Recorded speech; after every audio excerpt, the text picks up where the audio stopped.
Hello mga mari, welcome sa aking YouTube channel. So for today's video po ay mag-aadobo po tayo ng talong. So sasahugan po natin ang pitso ng manok. At meron po ako ditong pechay. So ayan, at naka-prepare na nga po mga mare ang ating mga sangkap. Nandito naman po ang ating sibuyas, bawang at kamatis. So, igigisa na po natin ang ating mga lulutuin. Igigisa po natin dito sa ating butter or margarine. Margarine pala po yan. Ayan. So, para mas mabango ang ating lulutuing ulam. So, let's go. Magluluto na po tayo.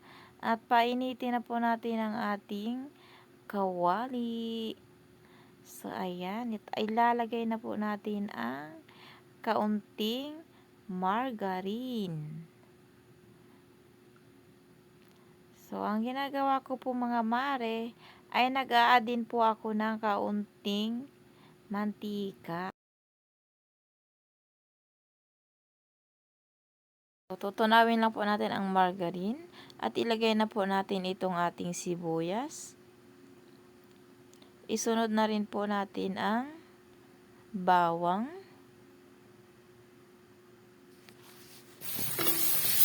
Hintayin po natin mag-golden brown.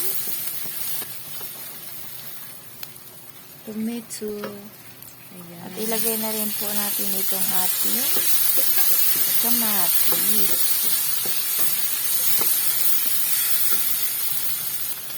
Add natin ang chicken breast.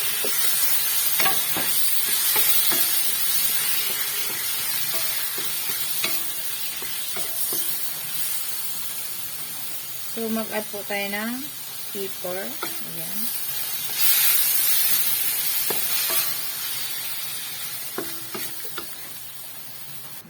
So, ilagay na po natin ang ating eggplant.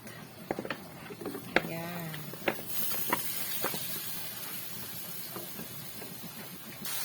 So, hayaan lang po natin ng ilang saglit lang. Ayan. So, tatakpan ko lang siya ng ilang minuto lang. Tingnan na natin, guys. Ayan. Ayan, guys. Oh.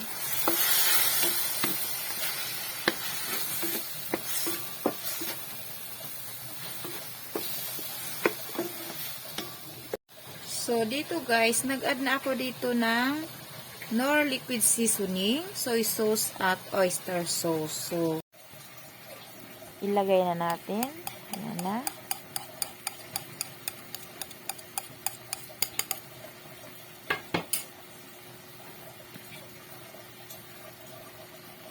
so i-add na po natin itong ating pichay, guys.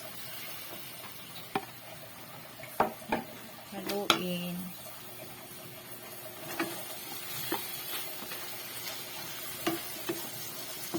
So, ganyan lang po siya kasimple lutuin mga mare. Pwede po tayo ditong mag-add ng water kung gusto nyo. So, yan lang po. Maraming salamat.